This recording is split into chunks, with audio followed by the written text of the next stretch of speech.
Good morning students.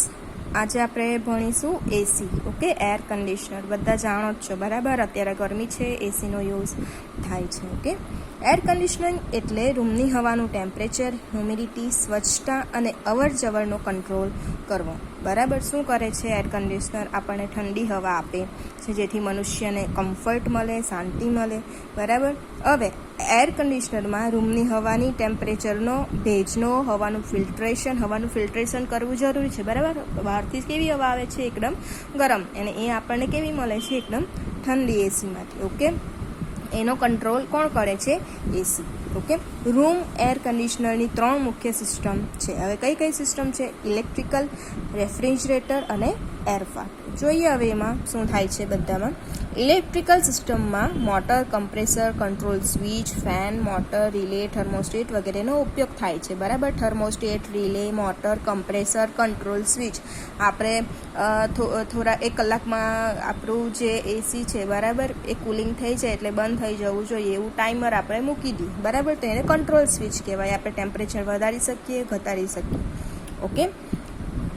Refrigerant સિસ્ટમમાં compressor, conditioner, dryer, strainer, capillary tube, evaporating tubing અને એક્યુમ્યુલેટરનો સમાવેશ થાય છે.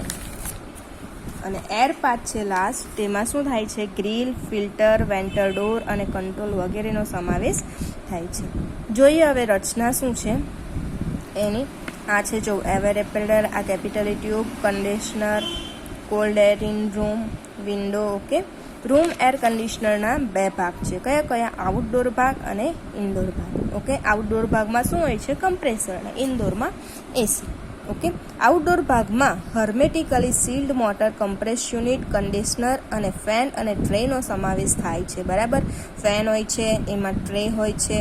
બરાબર. પછી શું છે? Compressor unit. ઓકે, આવી રહ્યું જો આ કન્ડિશનર. બરાબર. આ જો એટમોસ્ફિયરમાંથી કઈ એર આવે છે ને હોટ એર એટમોસ્ફિયરમાં જાય છે. બરાબર. ચાલો, એનું કાર્ય શું? Vapour compression cycle, air circulation અને electrical circuit. Okay, water compression સાયકલમાં શું થાય છે? રેફ્રિજરેટરને કન્ડેન્સરમાંથી કેપિટલી ટ્યુબ મારફત એવોપરેટર મોકલવામાં આવે છે. એવોપરેટર સક્શન પંપ દ્વારા કમ્પ્રેસર સાથે જોડવામાં આવે છે. શું કીધું? આ રેફ્રિજરેટરને કન્ડેન્સરમાં આવેલી કેપિટલી ટ્યુબ મારફતે શેમાં? એવોપરેટરમાં મોકલવામાં આવે છે. બરાબર. એવોપરેટર સક્શન પંપ દ્વારા કમ્પ્રેસર સાથે જોડવામાં આવે છે. બરાબર. બરાબર. અહીંયાથી અને શેના વડે? આ મોટર કમ્પ્રેસર સાથે જોડવામાં આવે છે. બરાબર. અહીંયાથી આ એમ મોકલવામાં આવે છે.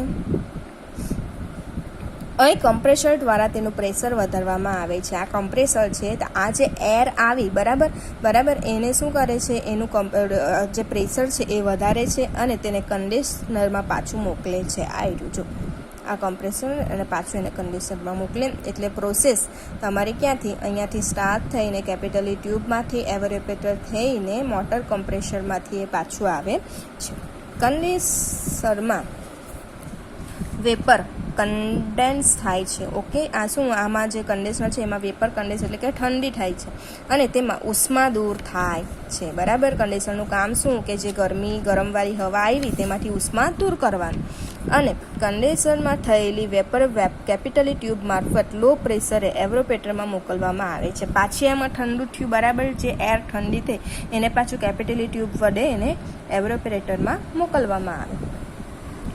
એવોપરેટરથી ઓછા પ્રેશરવાળું લિક્વિડ રેફ્રિજરન્ટ સરફેસ પરથી ઉષ્મા શોષે છે અને વેપરમાં રૂપાંતર પામે છે, અને વેપર ત્યાંથી કોમ્પ્રેસરમાં જાય છે અને સાયકલ રિપીટ થયા કરે છે. ઓકે, આ રહ્યું એર ફિલ્ટર. બરાબર. આ કોલ્ડ એર રૂમ છે.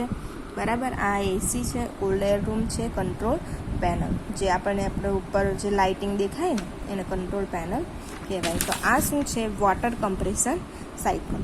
ઓકે, બીજું જોઈએ એર સર્ક્યુલેશન.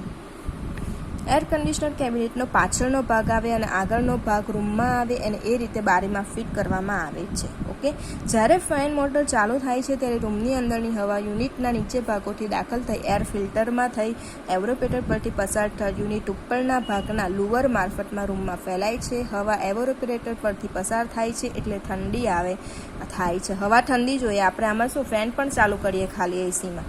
ઓકે, લુવરની દિશા એડજસ્ટ કરી જોઈતી દિશામાં ફ્લો રાખી શકાય. શું આપણે આ જે બ્લો હોય બરાબર બ્લોઅર એને આપણે એકદમ સ્ટેડી સ્ટેટમાં બી રાખી શકીએ અથવા આપણે જ્યાં માણસો હોય વધારે ત્યાં એકદમ એને શું વેવિંગ બી કરી શકીએ.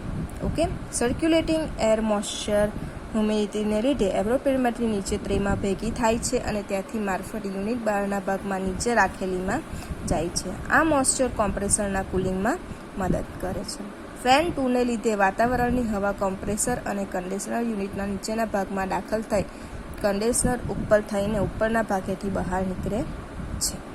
ઓકે, તો આ હતું તમારું એર સર્ક્યુલેશન. એસીમાં તમે આટલું ભણો તો બરાબર છે.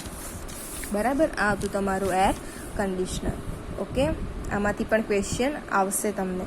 ને બીજું શું કે આ જો એર કન્ડિશનર હવાનું ટેમ્પરેચર ને એનું યુઝ શું છે એ પૂછાઈ શકે અથવા તમને એવું પણ પૂછી શકાય કે એસીમાં જે આપણી હવા આવે એસીનો યુનિટ શું, બરાબર, યુનિટ શું, તો શું આપણે કેટલા ટનનું એસી મળે એવું બોલીએ ને આપણે, બરાબર, એનો યુનિટ શું, ટન.